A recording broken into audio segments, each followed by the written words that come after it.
The rope. That held the rope, hung against Hacksaw Ridge's western face, like a prayer made of manila hemp, its fibers already darkening with the morning mist that clung to Okinawa's coral cliffs. Desmond Doss tested the knot one more time, his fingers working the rough strands, while artillery rumbled in the distance like approaching thunder.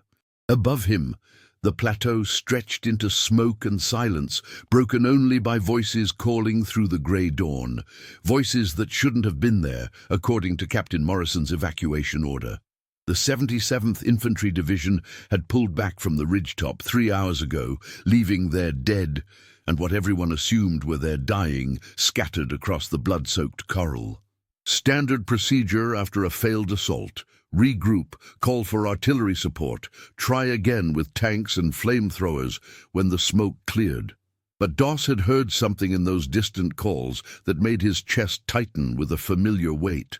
The sound of men who weren't dead yet, who might not be dead for hours, crying for help that wasn't coming. "Doss, you're not seriously thinking of going back up there?" Private Martinez sat against a supply crate, his left arm wrapped in bandages from shrapnel that had found him during the retreat. His eyes followed the rope's path up the cliff face, disappearing into the mist where muzzle flashes still flickered like deadly fireflies.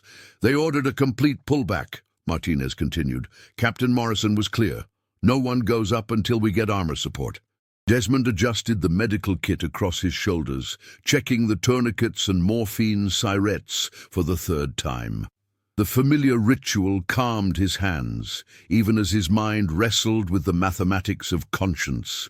18 men, by his count, had been left on the plateau.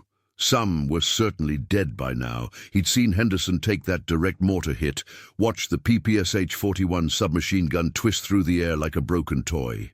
But others had been moving when the retreat began, calling for medics, dragging themselves toward whatever cover they could find.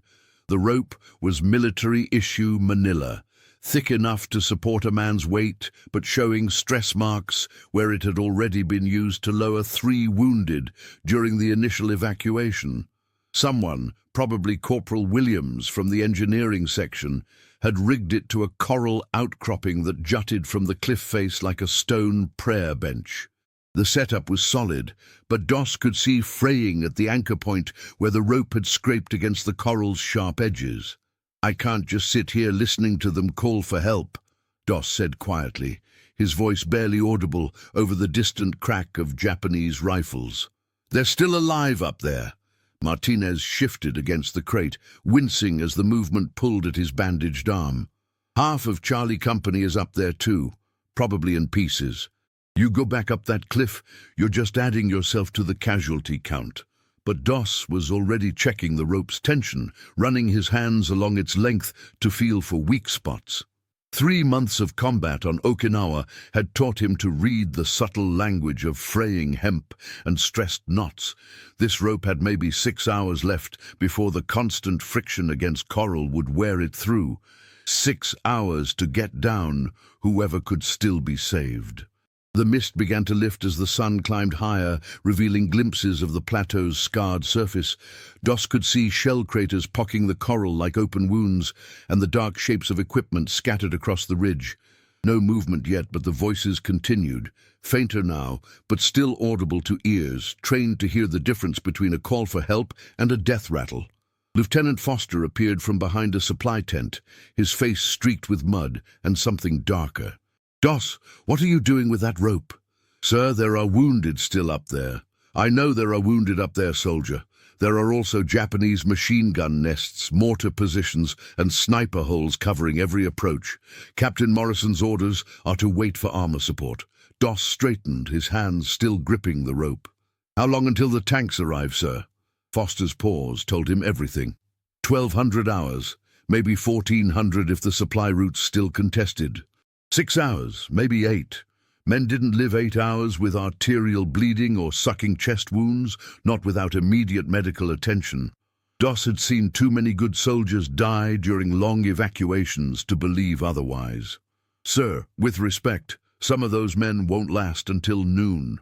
The lieutenant studied him with tired eyes that had seen too much in the past month of fighting on Okinawa's ridges and coral formations. "Doss, you're a good medic, one of the best we've had. But going up there alone, without a weapon, is suicide. I can't authorize it." "Then don't authorize it, sir." The words hung in the morning air like smoke from a distant fire. Martinez looked up sharply, and Foster's expression hardened into the careful mask of an officer who suddenly understood he was losing control of a situation. "Doss, that's a direct order. You will remain at this position until we receive orders to advance with armor support." But Desmond was already slinging his medical kit higher on his shoulders, checking the rope one final time. The voices from above had grown fainter, but they hadn't stopped. Somewhere in the mist and smoke of Hacksaw Ridge's plateau, men were bleeding out while others argued about procedure and acceptable risk. "Yes, sir," he said quietly. Then he grasped the rope with both hands and began to climb. If stories like this make you imagine what you'd do under fire, tell us in the comments how you think you'd react in this situation, and stay with us for the next chapters. The climb up Hacksaw Ridge's western face took 12 minutes that felt like hours, Doss's boots scraping against coral that had been carved and pitted by weeks of artillery bombardment. The rope burned through his palms despite the leather gloves, and twice he had to stop when sniper fire cracked overhead, pressing himself against the cliff face while bullets sparked off stone inches from his helmet. When he finally pulled himself over the ridge's lip, the plateau spread before him like a moonscape painted in shades of grey and rust. The morning's failed assault had left its signature everywhere. Scattered equipment, abandoned rifles, and the dark stains on coral that Doss had learned not to examine too closely. The 77th Infantry Division's advance had carried them nearly 200 yards across the plateau before the Japanese counterattack turned the ridge into a killing field. The first voice reached him from a shell crater 30 yards to his left, a young soldier calling weakly for his mother. Doss crawled toward the sound, staying low in the scattered debris and burned vegetation that provided the only cover on the exposed plateau.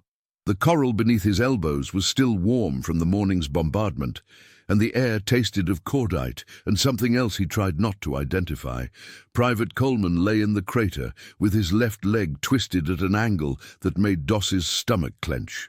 19 years old, maybe 20, with a face that still held traces of baby fat beneath the mud and smoke stains. He'd been hit by shrapnel from a Japanese knee mortar, the kind of wound that could be treated if you got to it quickly enough. "Easy there, Coleman," Doss whispered, sliding into the crater beside him. "I'm going to get you fixed up and off this ridge." Coleman's eyes focused with difficulty. "Doss, what are you doing up here?" Captain Morrison ordered everyone back. "Captain Morrison didn't ask my opinion about leaving wounded behind." Doss worked quickly, applying a tourniquet above the shrapnel wounds and injecting morphine into Coleman's thigh.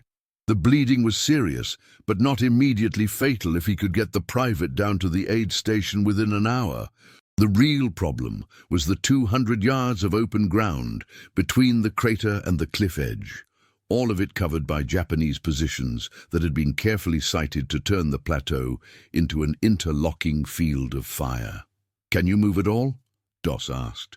Coleman tried to shift his weight and immediately went pale. "I don't think so. Something's wrong with my back, too." A stretcher evacuation then across ground that offered minimal concealment. Doss looked around the crater, taking inventory of materials that might help. A piece of canvas from a destroyed tent, 2 broken rifle stocks that could serve as supports, and 30 yards away, the twisted remains of a communications wire that might be long enough to drag an improvised stretcher. The Japanese had been quiet for the past 10 minutes, but Doss could hear them moving in their cave positions along the plateau's eastern edge. Voices speaking in urgent undertones, the metallic sound of weapons being loaded, the scrape of equipment against stone. They knew someone was still up here, probably watching through periscopes and sniper scopes, waiting for a clear shot. "Coleman, I'm going to need you to stay very still while I put together something to get you down," Can you do that? The private nodded, though his face was growing paler as the morphine battled shock and blood loss. Doss checked his watch. 0947 hours. Lieutenant Foster's tanks wouldn't arrive until noon at the earliest, and Coleman needed surgery within the hour to have any chance of walking again. Moving in short rushes between crater and debris pile, Doss gathered materials for a stretcher. The work required him to cross open ground 3 times, and each exposure drew scattered rifle fire from the Japanese positions. But something strange was happening. The fire seemed deliberately high, as if the snipers were shooting to wound rather than kill. Or maybe they were simply curious about the lone American moving across the plateau without a weapon, wondering what kind of tactical purpose he might serve. By 10-15 hours, Doss had rigged a serviceable stretcher from canvas and rifle stocks, reinforced with communications wire that would probably hold Coleman's weight for the distance to the cliff edge. The morphine had done its work, leaving the private drowsy but alert enough to help with his own evacuation. "This is going to be rough," Doss warned him, "but I've got a rope rigged at the cliff edge. Once we get you there, it's a smooth ride down to the aid station." Coleman managed a weak smile. "My mom's going to have some words for the army when I get home." "You save those words for when you're walking again," Doss said, securing the final knots on the stretcher. "Right now, we've got work to do." The drag across the plateau took 23 minutes of the most terrifying work Doss had ever attempted. The improvised stretcher caught on coral formations and required constant adjustment, and twice he had to stop completely when Japanese mortar fire walked across their position. But the rope held, and Coleman stayed conscious, even helping to steer the stretcher around obstacles when Doss couldn't see them from his position at the front. When they finally reached the cliff edge, Doss found his anchor point exactly as he'd left it, the coral outcropping solid and the manila rope showing new stress marks, but still serviceable. Rigging Coleman for descent required careful attention to his injured leg, but the communications wire proved invaluable as supplementary support. "Tell them I'm coming back up," Doss said as he prepared to lower Coleman over the edge. "There are more wounded up here." Coleman gripped his hand with surprising strength. "How many more?" Doss looked back across the plateau, counting the locations where he'd heard voices during his approach. 17, maybe more. The rope came back up the cliff face 40 minutes later, its manila fibers now visibly worn from Coleman's descent, but still holding together through repeated splicing and careful knotting. Doss tested each connection point before trusting his full weight to the line, then set out across Hacksaw Ridge's plateau for the second time, following the sound of voices that grew weaker with each passing hour. Sergeant Martinez had been right about the mathematics of the situation. The 77th Infantry Division's assault on the ridge had been planned as a quick strike to secure the plateau before Japanese reinforcements could arrive from the cave complexes to the east. Instead, the attack had stalled in the face of interlocking machine gun fire, and now the survivors of Charlie Company were scattered across 200 yards of broken coral with minimal cover and no immediate hope of evacuation. Private Thompson lay in a shell crater just 50 yards from a Japanese cave entrance, his chest torn by grenade fragments that had left him conscious but unable to move. Doss crawled to him during a lull in the firing, staying low in the grass and debris that provided some concealment from the sniper positions. "Thompson, can you hear me?" The private's eyes opened with difficulty. "Doss, what are you—" "They pulled back hours ago." "Not all of us," Doss said, checking Thompson's wounds with practiced hands. The chest injuries were serious but not immediately fatal if he could control the bleeding and get Thompson down to surgical care within the next hour. "I'm going to patch you up and get you off this ridge." Working under sniper fire required a different kind of medical attention than Doss had learned in training. Every movement had to be economical, and supplies had to be organized for instant access. He applied pressure dressings to Thompson's chest wounds while keeping one ear tuned to the sound of Japanese voices from the nearby cave entrance. The enemy soldiers seemed to be having some kind of discussion about the lone American medic moving across the plateau. Doss couldn't understand the words, but the tone suggested disagreement, maybe about whether to shoot him immediately or wait to see what intelligence value his actions might provide. "Can you move at all?"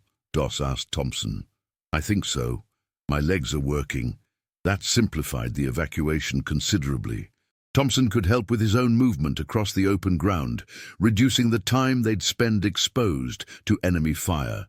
Doss helped him to a sitting position, then carefully lifted him in a fireman's carry for the dash to safer ground. The run to the cliff edge took 8 minutes of dodging between shell craters and equipment piles, with Japanese rifle fire crackling overhead like deadly hail. But the rope held again, and Thompson's descent went smoothly, despite his chest injuries. When the line came back up, Doss could see more stress marks in the manila fibers, but the main load-bearing strands remained intact. By noon, he had evacuated 6 more wounded, each requiring a different approach across the plateau's broken terrain. Corporal Williams had been trapped behind a burned tree stump with a shattered leg, requiring a stretcher drag under direct observation from Japanese sniper positions. Private Rodriguez had crawled into a communication trench with severe abdominal wounds, conscious but losing blood faster than Doss's field dressings could control. Each trip across the plateau taught him something new about the Japanese defensive positions. They had arranged their firing points to cover every approach to the cliff edge, but there were brief gaps in their observation when mortar barrages forced them to take cover. The enemy soldiers seemed reluctant to waste ammunition on speculative shots, preferring to wait for clear targets at close range. More troubling was the sound of reinforcements moving through the cave systems to the east. Doss could hear equipment being dragged through tunnels, voices giving orders in urgent undertones, and the distinctive clatter of machine gun tripods being repositioned. The Japanese were preparing for something, probably a counterattack, timed to coincide with the American armor assault that Lieutenant Foster had promised for 1400 hours.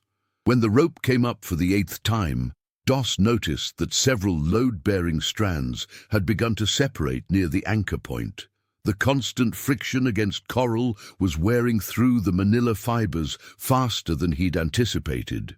At this rate, the rope would part completely within another hour, stranding both him and any remaining wounded on the plateau. "Please, Lord," he whispered, checking his medical supplies. "Help me get one more down. Just one more." The prayer had become a refrain, repeated each time he approached another wounded soldier. Not a plea for miraculous intervention, but a simple request for the strength to continue doing work that seemed to require more courage than he possessed. Each trip across the open ground felt like walking into a storm of steel and stone that should have killed him 10 times over. Private Jackson lay in a shell crater near the plateau's center, his right arm mangled by shrapnel and his face gray with shock. He'd been calling weekly for help since mid-morning, but his position was fully exposed to Japanese observation posts. Reaching him would require crossing 30 yards of open coral with no concealment except the brief intervals between enemy mortar salvos. "Jackson, hold on," Doss called softly. "I'm coming to get you." But as he prepared for another dash across the killing ground, the sound of tank engines reached him from the direction of the American lines. Lieutenant Foster's armor support was finally arriving, which meant the ridge would soon become the center of a major assault. Artillery preparation, infantry advance, and close combat that would turn the plateau into hell for anyone caught in the open. Doss looked at his watch. 13:47 hours. Maybe 30 minutes before the tanks reached the base of the cliff and began their bombardment of the Japanese positions. Enough time to reach Jackson and possibly 1 or 2 others, but only if the rope held and the Japanese didn't mount their anticipated counterattack.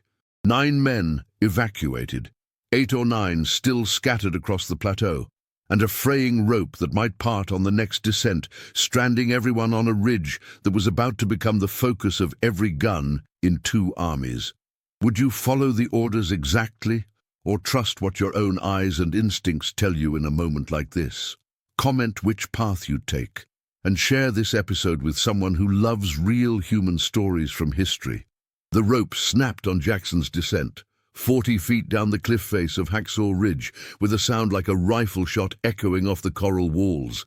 Doss watched in horror as the manila strands parted under the private's weight, sending him tumbling toward the rocky slope below, where Sergeant Martinez and 2 orderlies waited with a stretcher. By some miracle of physics and prayer, Jackson landed in a patch of jungle growth that had somehow survived the weeks of bombardment. The orderlies reached him within seconds, and Doss could see them working over his still form. Alive then, but probably with new injuries added to the shrapnel wounds that had put him on the plateau in the first place. Now Doss stood at the edge of Hacksaw Ridge's western face, with no way down, and 7 wounded men still scattered across the plateau behind him.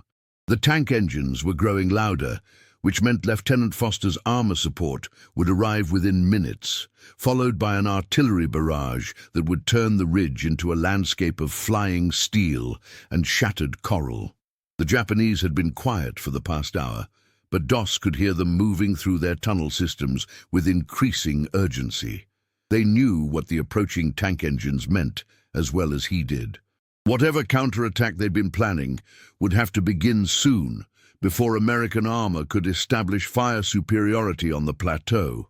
"Think," he whispered to himself, checking his remaining medical supplies. 4 tourniquets, 2 morphine syrettes, and enough bandages for maybe 3 more casualties if he was careful. But without the rope, evacuation seemed impossible unless he could find another route down the cliff face. The communications trench that Private Rodriguez had used for shelter extended nearly to the cliff edge, ending at a coral formation that might provide handholds for a careful descent. Not safe by any reasonable standard, but possibly survivable for someone light enough and desperate enough to try. The bigger problem was moving wounded men across 50 yards of open ground to reach that alternate route. Private Kellerman called weakly from a shell crater near the plateau's eastern edge, dangerously close to the Japanese cave positions. He'd been hit by machine gun fire during the morning assault, and his voice had grown progressively weaker throughout the day. Without immediate evacuation, he wouldn't survive another hour of blood loss and shock. Doss began crawling toward Kellerman's position, staying low in the scattered debris and burned vegetation. But as he moved, the sound of Japanese voices grew louder from the cave entrances ahead, orders being given in sharp undertones, equipment being moved, the metallic clash of weapons being prepared for action. The counterattack began at 14:03 hours with a burst of machine gun fire from 3 positions simultaneously, followed by knee mortar rounds that walked across the plateau in a carefully coordinated pattern. The Japanese had been watching Doss's movements all day, mapping his routes between wounded men, and now they were using that intelligence to cut off his escape routes. But they had also revealed their own positions. Doss could see muzzle flashes from the cave entrances and spider holes that had remained hidden during the morning assault. When Lieutenant Foster's tanks finally appeared at the base of the cliff, their return fire would be devastatingly accurate. The first Sherman tank crested the cliff edge at 14:09 hours, its treads grinding against coral as it maneuvered into firing position. The Japanese machine gun fire shifted immediately to this new threat, giving Doss a few precious seconds of reduced pressure as he worked his way toward Kellerman's crater. The private was unconscious when Doss reached him, but his pulse was still strong enough to justify the risk of evacuation. The machine gun wounds were severe but treatable if Doss could get him down to the aid station quickly. The problem was moving an unconscious man across open ground while 3 armies fought for control of the plateau. "Kellerman, can you hear me?" The private's eyes flickered open. "Doss? I thought everyone left." "Not everyone," Doss said, applying pressure dressings to the machine gun wounds. "I'm going to get you off this ridge, but I need you to help me. Can you move at all?" Kellerman tried to sit up and immediately went pale. "Something's wrong with my back. I can't feel my legs." "A spinal injury then, possibly from the impact of machine gun rounds or from hitting the coral when he fell." Moving him without a proper stretcher risked permanent paralysis, but leaving him on a plateau that was rapidly becoming the center of a major tank battle guaranteed death within the hour. The second Sherman tank appeared at 14:14 hours, followed by a squad of infantry from the 77th Infantry Division's Reserve Company. Doss could see Lieutenant Foster directing the advance, pointing toward the Japanese cave positions that were now fully engaged with American armor. The battle for Hacksaw Ridge had resumed in earnest, and there was no longer any safe ground anywhere on the plateau, but the tank advance had also created new opportunities.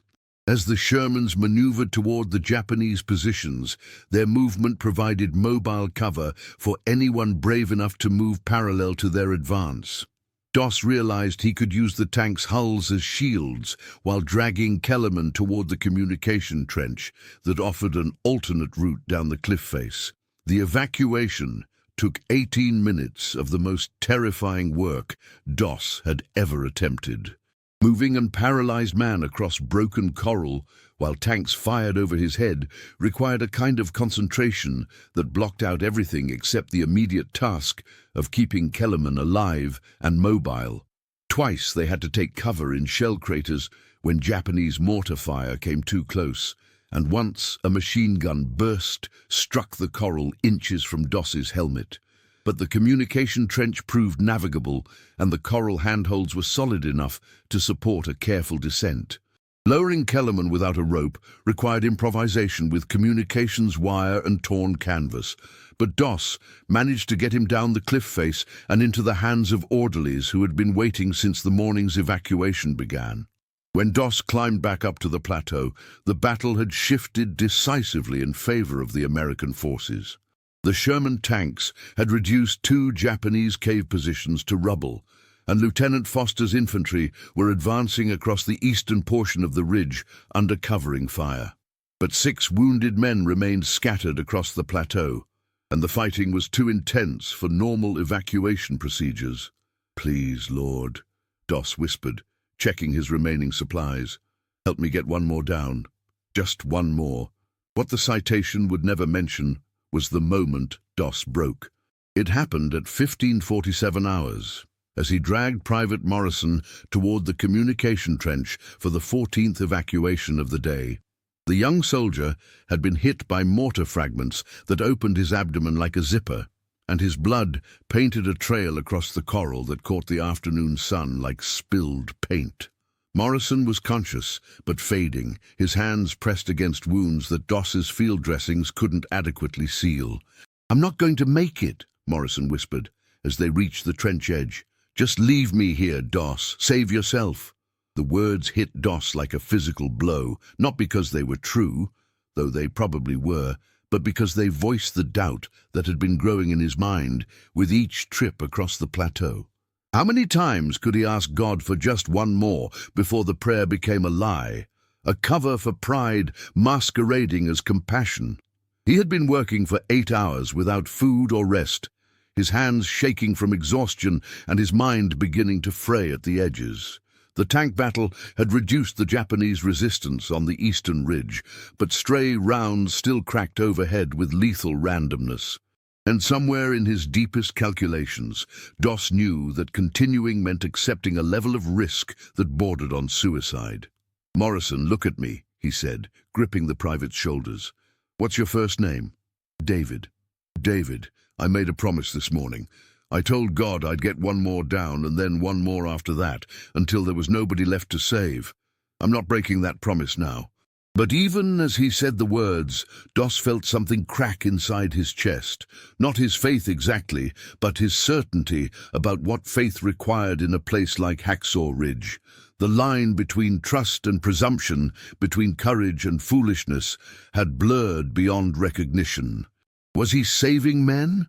Or was he simply too stubborn to admit that some situations couldn't be fixed with enough determination and prayer? Morrison's descent down the communication trench took 12 minutes, with Doss belaying him through a combination of communications wire and torn webbing that should never have held a man's weight, but it did hold. and the orderlies at the bottom were ready with plasma and morphine that might give the private a chance at surviving his abdominal wounds. When Doss climbed back to the plateau, he found 3 men still calling for help from positions scattered across the now quiet battlefield. The tank assault had secured the ridge, and Lieutenant Foster's infantry were establishing defensive positions along the eastern edge. But the 3 remaining casualties were trapped in areas where the coral had been shattered by artillery, creating loose slopes that shifted under any weight. Private Chen lay in a crater that had been carved so deep by overlapping shell impacts that its walls were nearly vertical.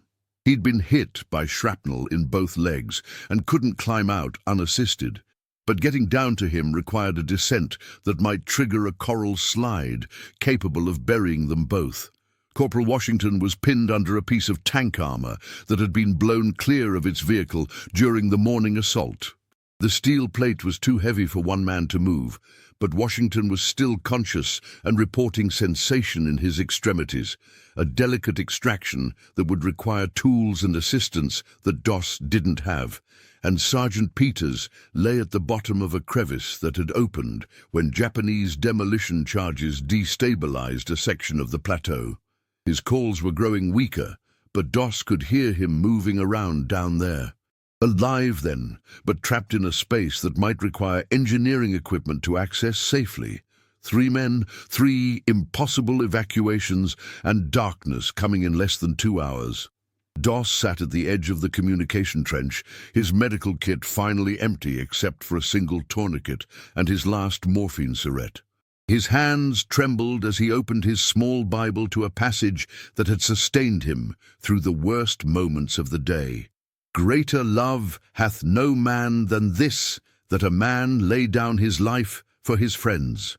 But laying down his life was the easy part.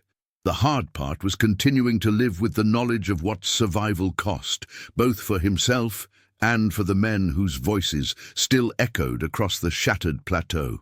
"Please, Lord," he whispered, the words feeling hollow in his mouth. "I don't know what you want from me anymore." The prayer that followed wasn't the confident petition he'd been repeating all day. Instead, it was a confession of uncertainty, a plea for guidance from someone who had reached the absolute limit of his physical and spiritual resources. For the first time since climbing the rope that morning, Doss wasn't sure he could take another step forward. But Chen's voice reached him across the crater field, weak but still audible. "Medic! Someone help me!" And Doss found himself standing up, checking the tourniquet and morphine syringe, preparing for another impossible rescue. Not because he felt called to it, and not because he was certain it was the right thing to do. He stood up because Chen was still alive, and as long as men were alive and calling for help, Doss couldn't find a way to stop trying to reach them. The secret that would never appear in any after-action report was how close he came to walking away. How for nearly 30 seconds he sat at the trench edge and seriously considered climbing down the cliff face and reporting that all remaining casualties were beyond recovery. It would have been true by any reasonable standard of field medicine and acceptable risk.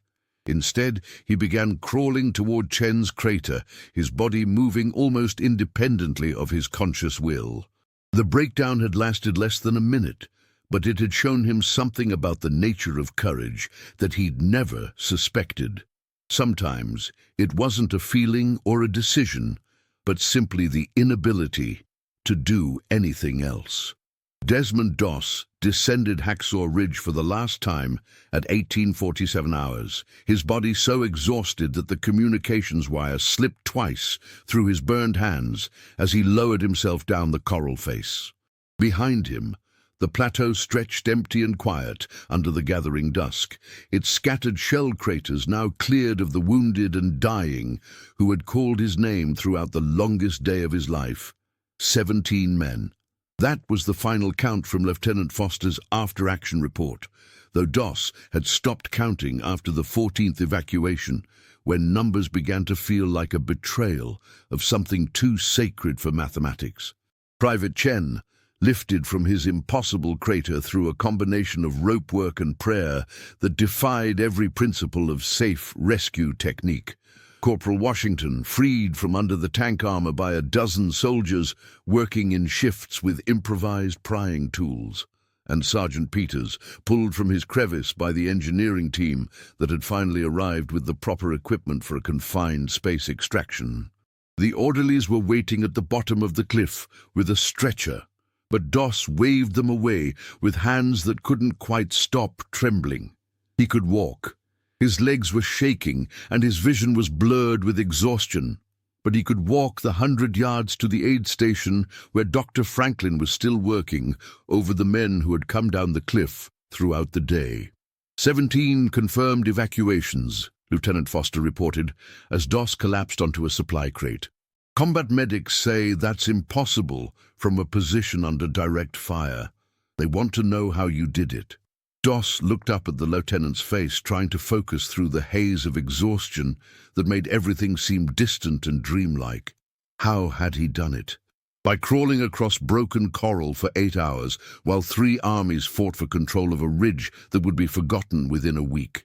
By splicing together rope and communications wire that should have parted under the first casualty's weight. By making the same prayer 17 times and somehow finding 17 different ways to reach men who should have been unreachable. "I just kept asking for one more," he said quietly. "Just one more." But even as he spoke, Doss knew the answer was incomplete. The full truth would take decades to understand, and parts of it would never fit comfortably into words. How many times had he nearly turned back?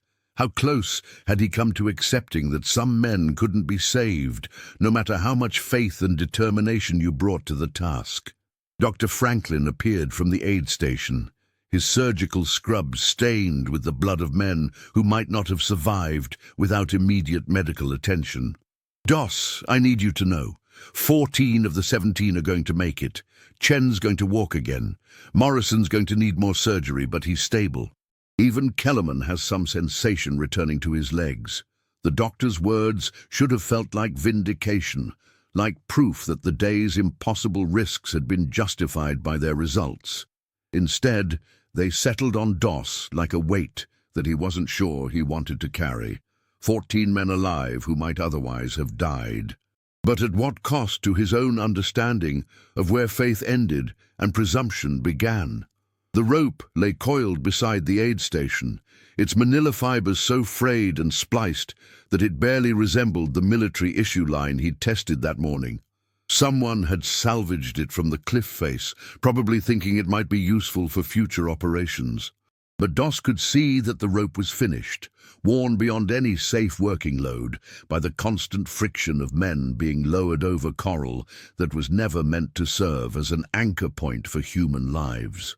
Months later, when the citation was being written for the Medal of Honor that would make his actions on Hacksaw Ridge part of military legend, Doss would read the official language with a mixture of pride and discomfort. The citation would mention his outstanding bravery and unflinching determination and his deep personal faith. It would note the 17 lives saved and the extraordinary nature of his lone action under fire. What it wouldn't mention was the moment he had broken down and nearly walked away. The 30 seconds of doubt that had shown him how thin the line was between courage and collapse. The knowledge that his refusal to carry a weapon had been tested not just by enemy fire, but by the terrible responsibility of deciding who could be saved and who had to be left behind. Years later, when the smell of wet rope or the sound of rain on a tin roof brought the memories flooding back, Doss would understand that the real weight of Hacksaw Ridge wasn't the men he had saved. It was the knowledge of how close he had come to not saving them, and what that said about the nature of faith when it was tested beyond any reasonable limit. The 77th Infantry Division moved off Okinawa 6 weeks later, leaving behind a ridge that had cost hundreds of American lives and thousands of Japanese dead. The Coral Plateau would be overgrown with jungle within a year, erasing most traces of the battle, except for the occasional piece of rusted equipment uncovered by erosion. But the rope, that frayed, spliced, impossible rope that had held 17 men's weight when it should have parted after the first descent. The rope would stay coiled in Doss's memory like a symbol of something he could never quite explain. Not a miracle exactly, because miracles suggested divine intervention in the natural order. More like a conversation between human stubbornness and divine patience, played out in manila fibers and coral anchor points over 8 hours of the most concentrated terror and determination he would ever experience. Just one more, he whispered to himself, as the aid station settled into the quiet rhythms of night duty. The phrase had become less a prayer than a recognition of how grace sometimes worked. Not through dramatic intervention, but through the simple, repeated decision to take one more step forward when everything rational suggested it was time to stop. If this story reminded you that behind every medal there's a human being carrying memories we'll never fully see, subscribe to the channel, tell us which country you watch from, and invite someone to revisit history with us in the next story.